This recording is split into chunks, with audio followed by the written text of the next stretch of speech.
There's a new street fighter on your windowsill. The weapon is peace, the word is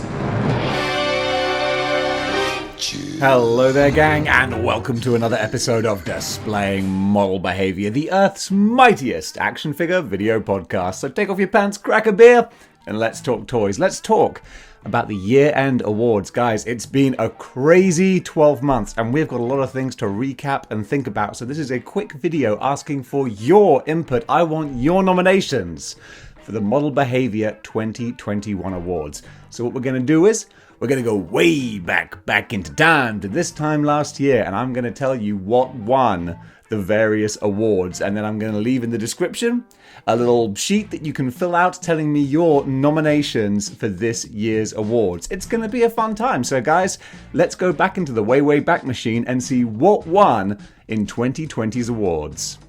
Also, before I go into the awards, I want to make it clear that these are also open to the toy industry as a whole. Last year, it was all Marvel Legends because this was a 100% almost Marvel Legends channel, whereas now we've broadened our horizons a little bit. We've been experimenting this last year. It's been a good time. So now all of the awards are open to everything. So worst Marvel Legend, I'll probably keep as like a separate category because we are still so Marvel Legends focused. But also I will allow worst action figure as well. I want to hear the entire toy industry to be roasted where appropriate and also congratulated as well. So last year, the award for Worst Marvel Legend was Pirate Deadpool. And honestly, Hasbro saw that and they thought, okay, we see you. We're going to give you some more options. And we've had some doozies this year. So I want to hear from you, which was the worst Marvel Legend to come out in the calendar year of 2021. Now, last year, we also had the category of cheapest marketing tactic, and the winner of that was repainting Gamerverse figures rather than giving us the rest of the Avengers team. Yeah, that was pretty dubious. When I think they realized, no one really wants these Avengers figures, are we gonna bother putting out the rest of the team? Nah, it's a waste of time. But we can always repaint them. So that was very dubious and a good deserving winner. And this year there have been some other unscrupulous marketing tactics, so I would love to hear from you what you think were the most dubious marketing tactics of 2021. Biggest letdown. And okay, let's not be too cynical here and just say, well, 2021 in general, am I right? But last year, the biggest letdown was Mach 1, which was an interesting one. That was one of my biggest letdowns, so it's kind of fun that it also won. I think maybe I skewed the vote a little bit. But yeah, Mach 1 I was really excited for because I love the Thunderbolts, wanted to make the team, and he was just felt like an underwhelming figure. And this year, we've had all kinds of things built up and then only to kind of sort of let us down, Buttercup. So what was the biggest letdown of 2021? Now, this is a more fun one. What was the biggest get hype moment for 2021? So last year, it was the announcement of the HasLab Sentinel. That was a huge get hype moment. People were really behind that. It got a lot of goodwill, a lot of good press. It's a good time to be alive, folks. So what was the number one get hype moment of 2021? Best wave now. This is always a classic. We've had a load of great waves this year and some less great ones. So again, this is more Marvel focused, but you could always look to other industries as well. I mean, DC have been cranking out their figures in more waves as opposed to individual releases. Same with Spawn as well. NECA aren't so wavy, but you get the idea. I will allow write-in votes is what I'm saying. And last year, the winner was the Spider-Man Retro Wave, and rightly so. That wave was absolutely fantastic, all killer no filler, and well deserving of winning. Best paint job now, and of course, again, it's open to all toy industry lines. So like NECA could run away with this possibly, but not necessarily.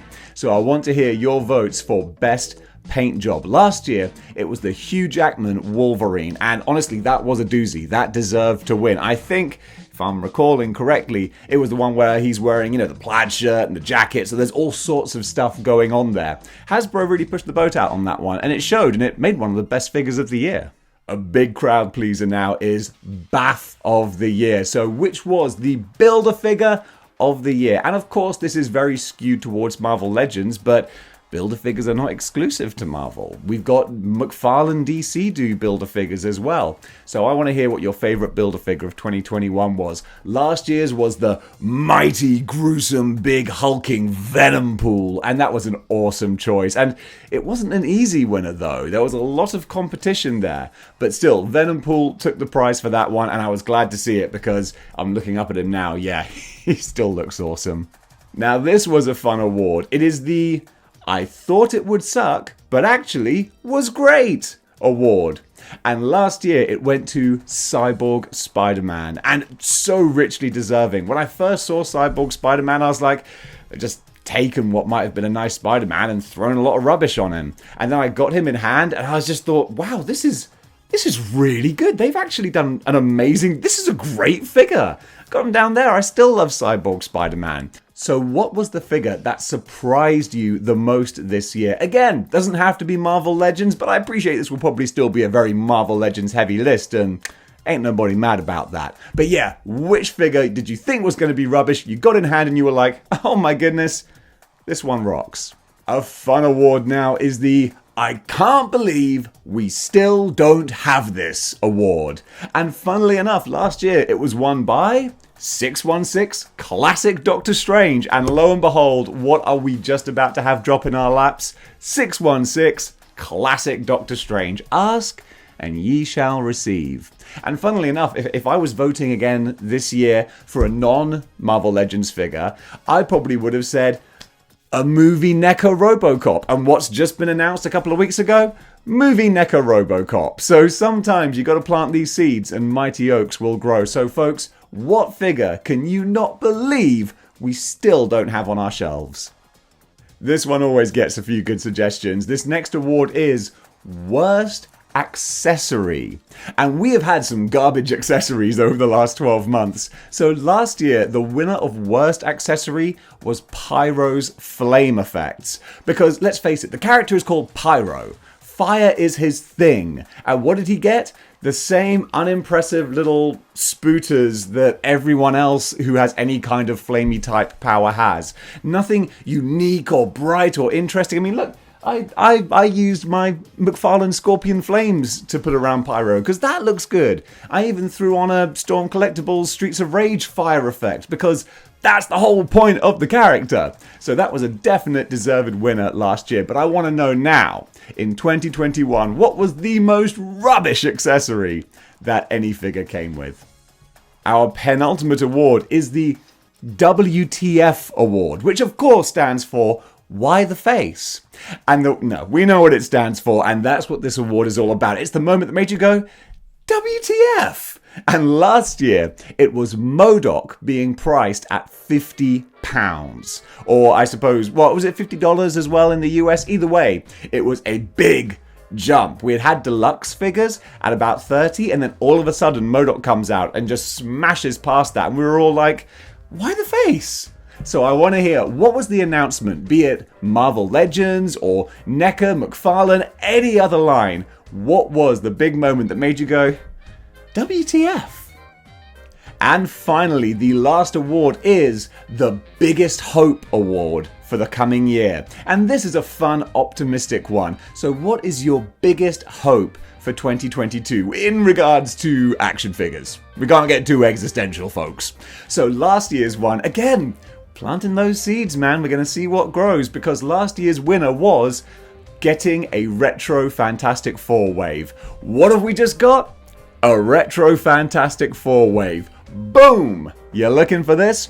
So if you could all write in with a Spider-Man Clone Saga wave, that would be great. I'd appreciate that. So guys, those are the lists of the categories and last year's winners. I want to hear who your nominees are for this year's awards. And also, if you have any other categories that you want to write in, I am taking write-in categories too. So if you think there's something that needs to be awarded, recognized, or represented, then by all means include that in the comments below. So as I said, in the description to this video, don't know why I'm pointing at my t-shirt. In the description, I've left a template. Just copy and paste that template with your answers into the comments. I'll tally them all up and we'll see who are going to be the award winners for 2021. So folks, thanks very much for watching. I look forward to hearing your suggestions, and until the award show, that was a bad one. That was better. Keep displaying model behavior. Chill.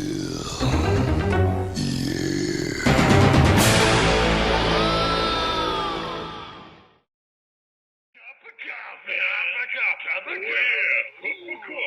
Big time coffee.